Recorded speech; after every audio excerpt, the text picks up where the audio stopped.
My brother walked into the will reading wearing a brand new gold watch. He hadn't bought it when my father was alive.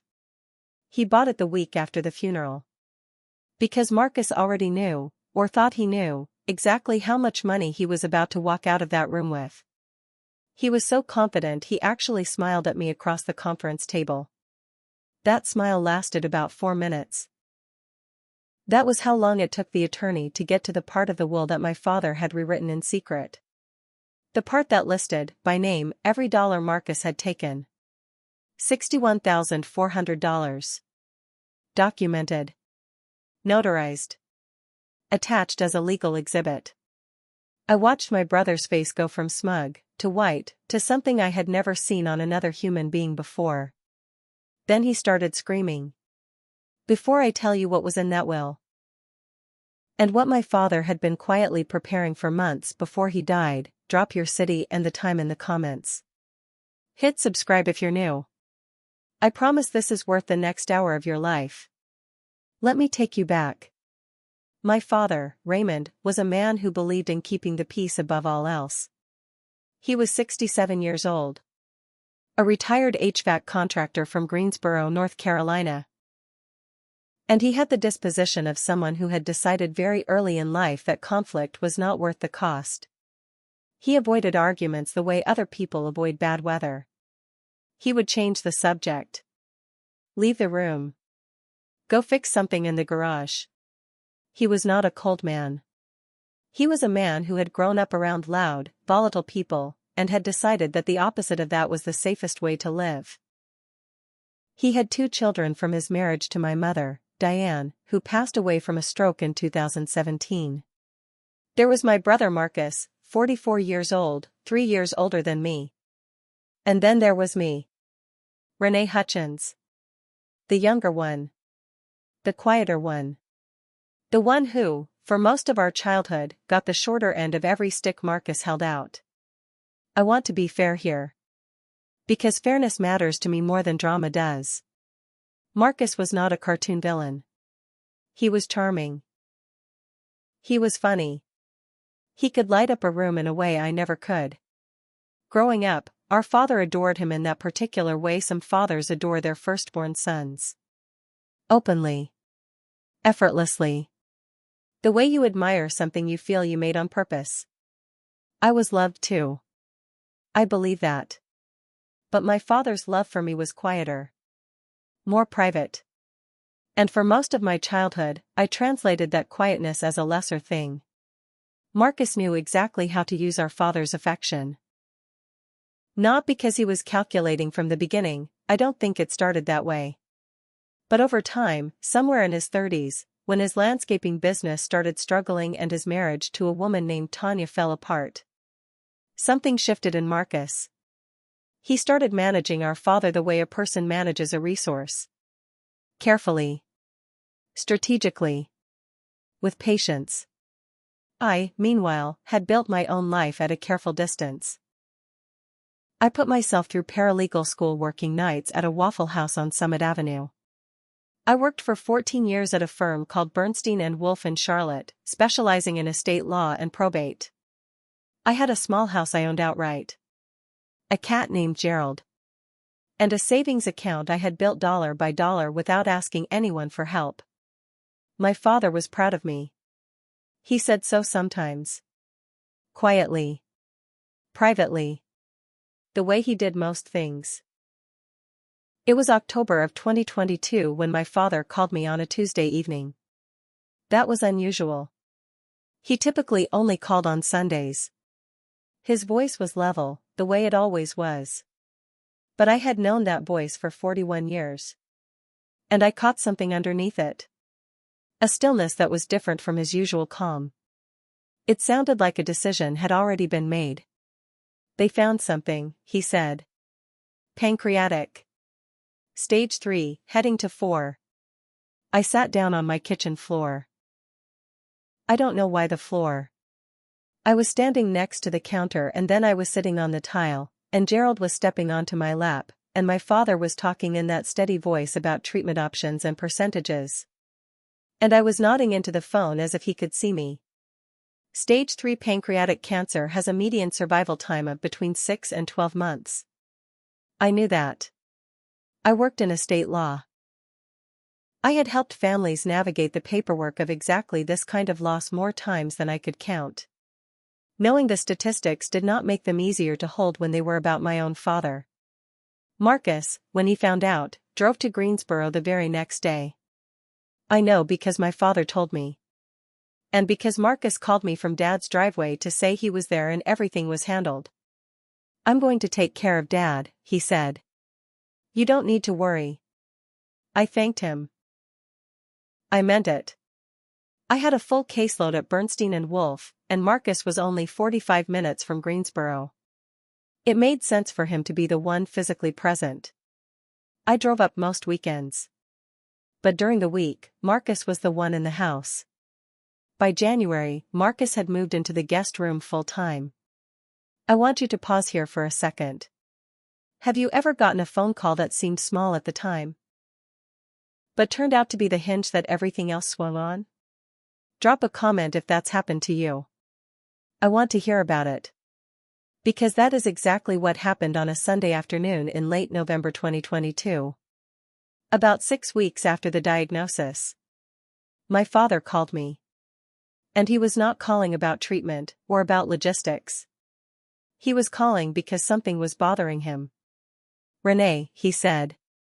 I got a letter from the bank last week. My savings account. It says my balance is. He paused. It says a number that doesn't look right to me. I know I've been spending more than usual. The medical bills. But. What number does it say, Dad? He told me. I wrote it down. Then I asked him what he thought his balance should be. He told me that too. The difference between those two numbers was $34,000. I did not say anything alarming. I said I would look into it and call him back. Then I sat at my desk and pulled up every piece of financial information my father had ever shared with me over the years, his mortgage, his known accounts, the name of his bank. And I called him back that same evening. I asked if he would give me permission to sit down with him the following weekend and go through his statements together.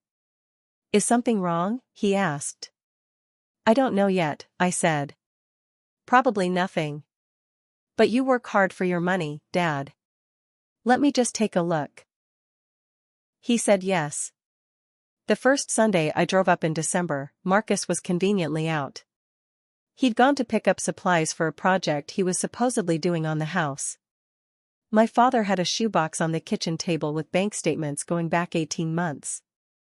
We sat down together with bad coffee, he always made it too weak, and I started going through everything line by line.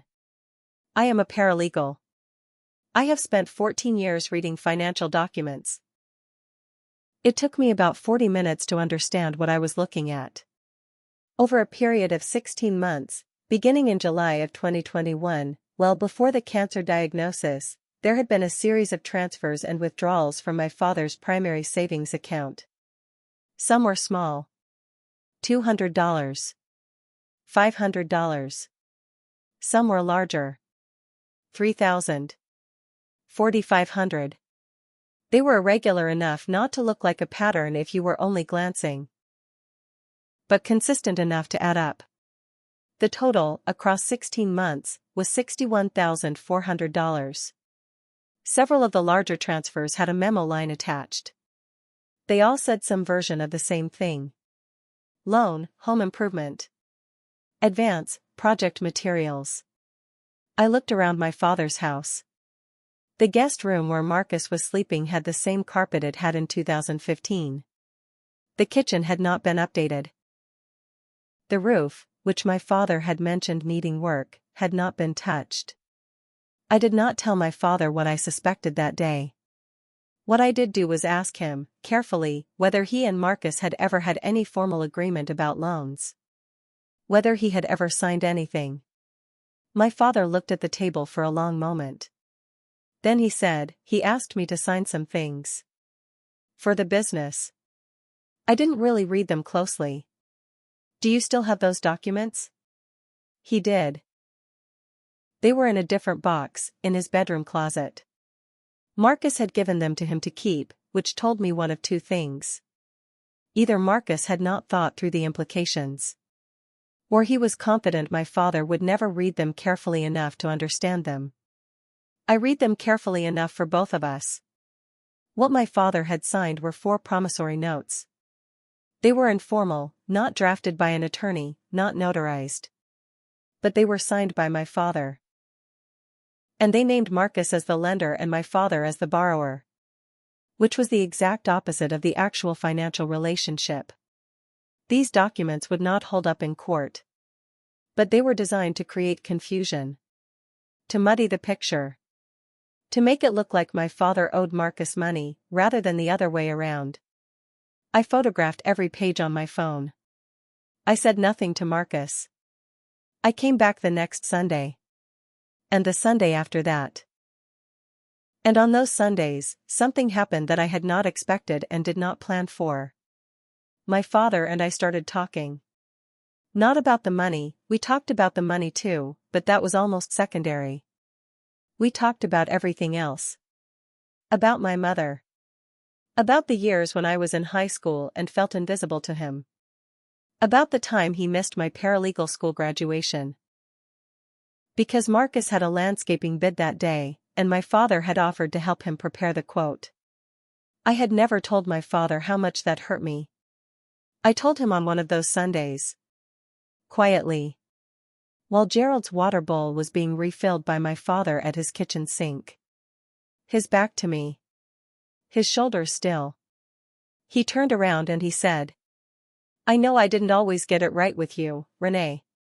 That was all. That was enough. I am not sure I can explain adequately what those 3 Sundays did for me.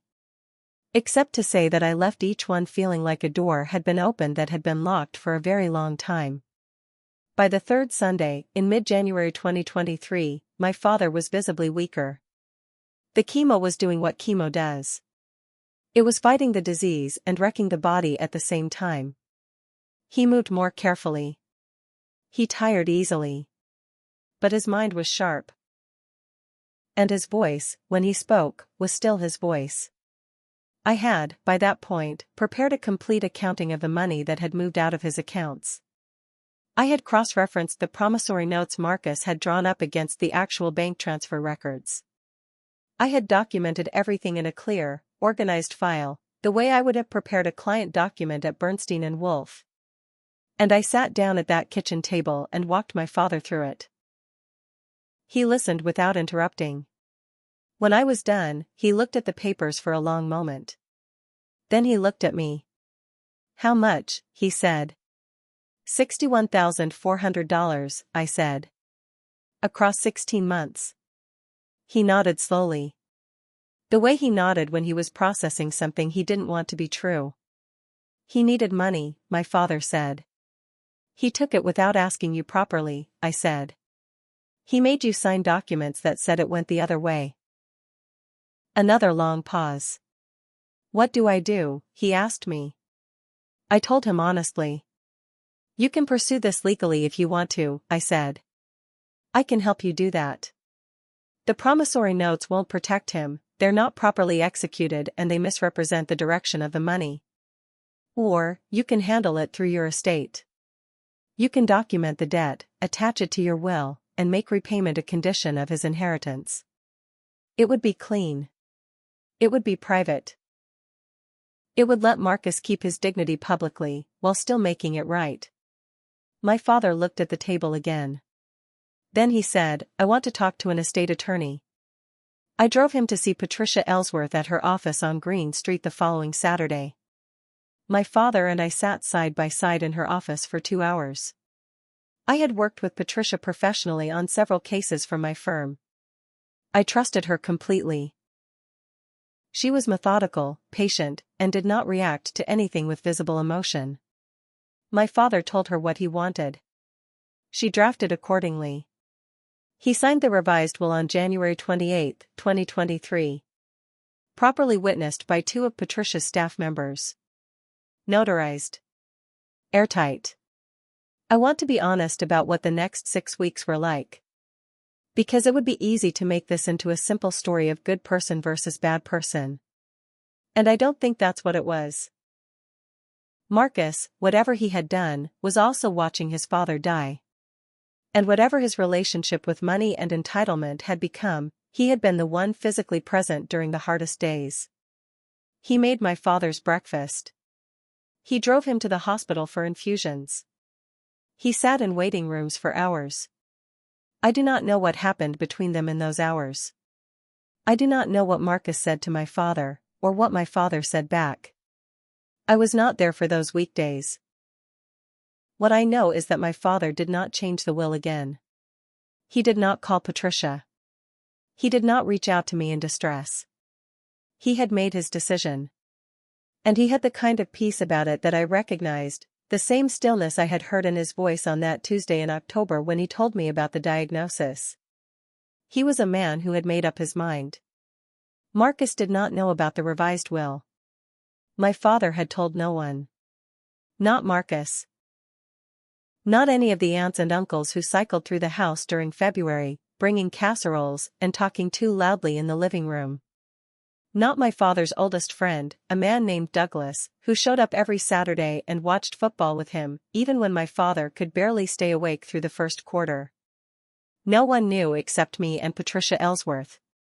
By the time February ended, my father was in hospice. The cancer had moved to his liver.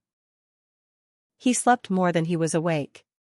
On the days I was there, I had taken a leave of absence from work starting in February. I would sit in the chair beside his bed. Sometimes we talked. Sometimes we just sat in the same room, breathing the same air. And that felt like enough. He died on March 9, 2023. It was a Thursday. Just after 4 in the morning. Marcus was in the house. I was in the house. We were both in the hallway outside my father's room when it happened. And for one moment, in the strange, soft dark of that hallway, we were just two people who had lost the same man. And nothing else mattered. That moment lasted maybe 5 minutes. Then Marcus said, "I'll call the attorney in the morning. We should get this sorted quickly." And just like that, he was managing it again. If you've ever watched someone use a family crisis for personal gain, drop a comment below. You don't have to share details. Just let me know I'm not alone in this. The will reading was scheduled for March 14th. 5 days after my father died. Patricia had contacted Marcus and me separately to arrange it, which I thought was a thoughtful detail. It meant she had spoken to each of us privately, without one of us in the room when the other was told. When I arrived at Patricia's office on Green Street that morning, Marcus was already in the waiting area. He was wearing a sport coat I hadn't seen before. Dark charcoal. And that gold watch, chunky and bright on his wrist. He stood up when I came in and he hugged me. A real hug. The kind where you feel the person's ribs. When he pulled back, his eyes were red at the edges. "How are you holding up?" he asked me. "I'm okay," I said. "You?" "Getting through it," he said. And then, after a beat, "I just want to make sure everything goes smoothly. For Dad's sake, you know? No drama." I nodded. No drama. That was interesting phrasing from a man who had spent 16 months quietly draining our father's savings account. Patricia's assistant brought us both water. Then Patricia herself came in, small, composed, in a gray blazer, and sat down at the head of the conference table with a folder in front of her. I noticed she had a second folder beneath the first. Thinner. I had a feeling I knew what that one contained. "I want to begin," Patricia said, "by confirming that this will was executed on January 28th of this year, properly witnessed and notarized. Before I read the terms, do either of you have any questions about the process?" Marcus shook his head. He had settled back in his chair with the casual ease of a man who has already decided he knows how the afternoon ends. "No," I said. "Please go ahead." Patricia opened the folder. She read through the opening language. "The identification of my father, the declaration of sound mind, the revocation of all prior wills, and Marcus sat perfectly still through all of it. His hand flat on the conference table. Fingers slightly spread. Like a man waiting for a meal to be served. The estate totaled approximately $347,000. The Greensboro house, appraised at $218,000. A retirement account containing $84,000. Liquid savings of approximately $45,000. Plus my father's truck, his tools, and a few items of personal property. Patricia read through the specific bequests first. A donation of $5,000 to the church my parents had attended for 30 years. Personal items distributed between Marcus and me and a few named cousins. Then she got to the main estate. The residuary estate, Patricia said, is to be placed in a family trust administered by Renee Marie Hutchins, the grantor's daughter. Marcus's hand stopped moving on the table. The trust distributes the Greensboro property and liquid assets to both beneficiaries in equal shares, Patricia continued, subject to the following condition. She turned a page. Marcus Raymond Hutchins's share of the trust is contingent upon full repayment of documented loans totaling $61,400, made from the grantor's accounts between July 2021 and October 2022. Documentation of these loans, including bank transfer records and executed promissory notes, is attached to this will as Exhibit A. The room was very quiet. Until such time as repayment is made in full, Marcus Raymond Hutchins's share of the estate will be held in trust, administered by Renee Marie Hutchins, and will not be accessible to him.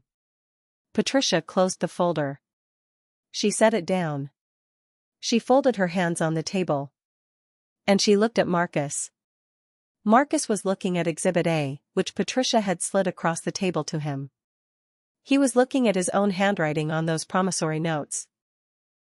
At the bank statements with the transfers highlighted. And at the date on the will. January 28th. 8 days after the Sunday I had sat at our father's kitchen table and walked him through every dollar. This is, Marcus started. His voice cracked. He cleared his throat. This is fraudulent. This is, she did this. She convinced him. Mr. Hutchins, Patricia said, calmly, your father came to me accompanied by your sister in her professional capacity as a paralegal. He communicated his wishes clearly. He was assessed to be of full sound mind. The will was witnessed by 2 independent parties. If you believe you have grounds to contest it, you are of course entitled to pursue that through the courts. Marcus looked at me. His face had gone through several things in the past 2 minutes. Shock. Then calculation. Then something that looked almost like grief, though I was not sure what exactly he was grieving. His plan.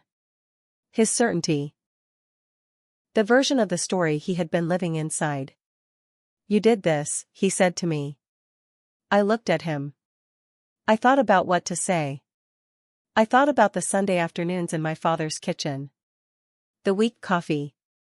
My father's back to me at the sink, saying, I know I didn't always get it right with you, Renee. I thought about 16 months of transfers. I thought about a gold watch bought in anticipation of an inheritance. Dad did this, I said. I just helped him understand what he was signing. What happened after the reading was not quiet or tidy. And I want to tell you about it without exaggerating, because the truth is complicated enough without embellishment. Marcus left the attorney's office and called our Aunt Brenda. My father's youngest sister. Marcus's loudest champion. And he told her his version of the story. In his version, I had manipulated a sick, dying man. I had used my legal knowledge to isolate him.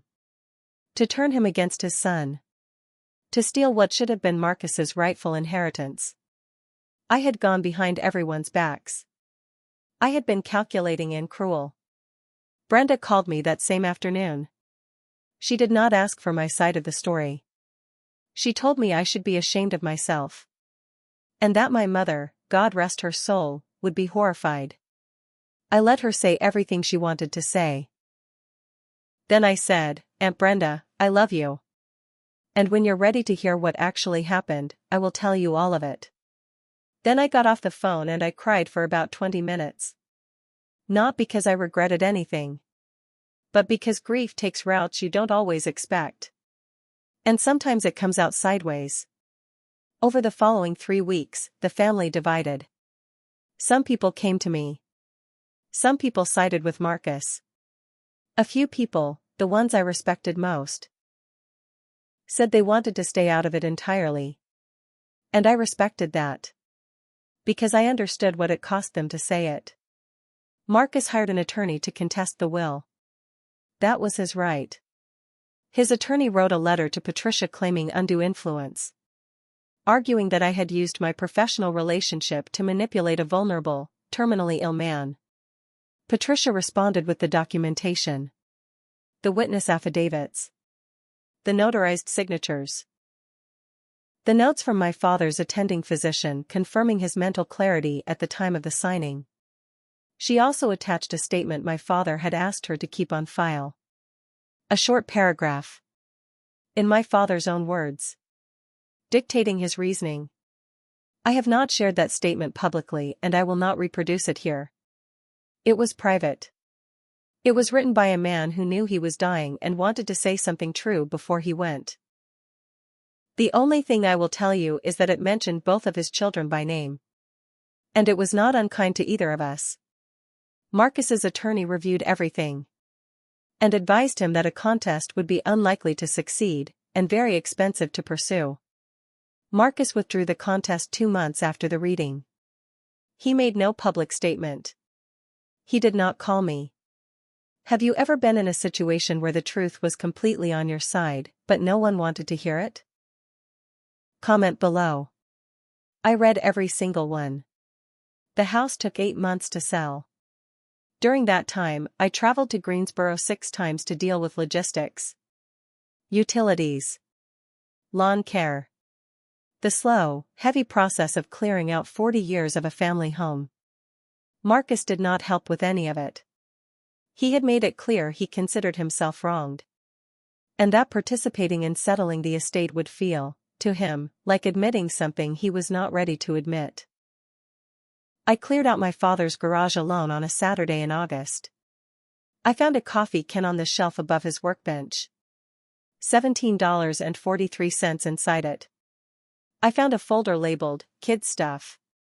It had my paralegal school certificate inside, Marcus's high school diploma, and a picture of the two of us at a family reunion in 1994. Sunburned and squinting. I kept all of it. The house sold in November 2023 for $221,500. After fees and taxes, the net proceeds along with the liquid assets and retirement account totaled just over $290,000. Marcus's half, $145,000, went into the trust. His condition was repayment of $61,400, at which point he would receive his full share. My share was distributed to me directly. As of the time I'm recording this story, Marcus has not made any repayment toward that balance. He has not contacted me. His share of the estate sits in the trust, earning interest. Waiting. I do not know if he will ever pay it back. I do not know if he will ever call me. Some days I think he will, eventually, when enough time has passed and the anger has burned down to something smaller. Some days I think he won't. Either way, that is his choice to make. And I have made my peace with not being able to make it for him. I want to be careful here, because it would be easy to end a story like this with a neat lesson. Something clean and quotable. And the truth is, what I learned is not particularly clean. I learned that my father was a more complicated man than I had let myself believe for most of my life. He was not simply distant.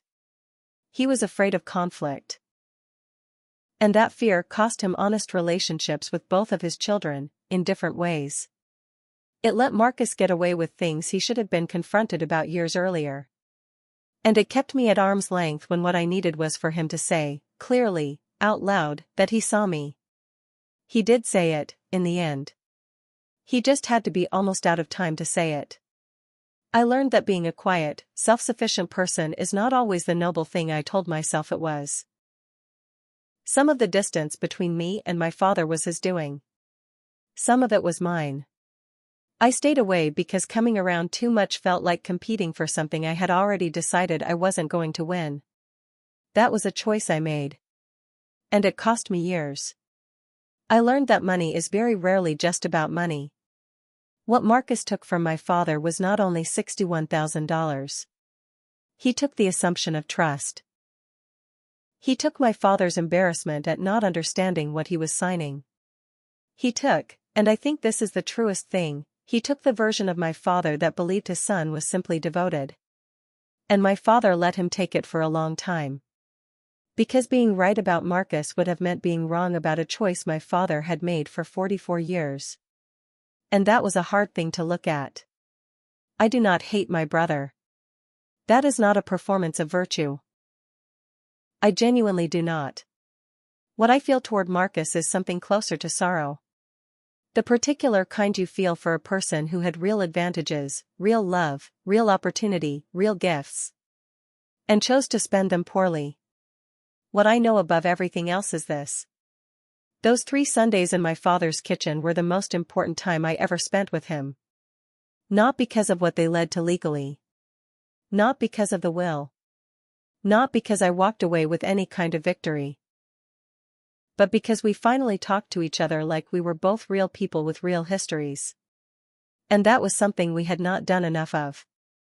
And I did not know how much I needed it, until I was sitting at his table with bad coffee and a shoebox full of bank statements, and my father was looking at me like he finally understood something about me that he had been slow to see. I wish I had more Sundays. I think about that more than anything else. If you are someone who has a complicated relationship with a parent, where the love is real but the distance is also real, I want to say something directly to you. Do not wait for a diagnosis to close that distance. Do not wait for a crisis to have the honest conversation you have been circling around for years. Go have the coffee. Sit at the table. Say the thing you have been waiting for permission to say. You might not get as many Sundays as you think you have. My father was 67 years old. He died in March. And between October and January, we had 3 conversations that changed how I understand both of us. I would trade the entire inheritance for 3 more. Now, before I go, I want to ask you something. And I want you to really think about it. Not just scroll past.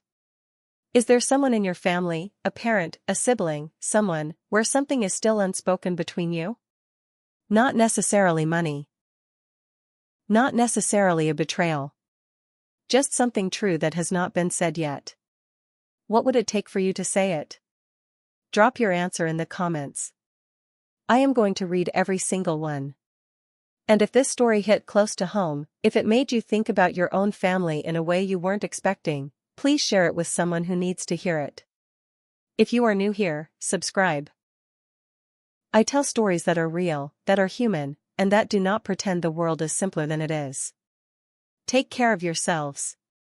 And call someone you've been meaning to call. Good night.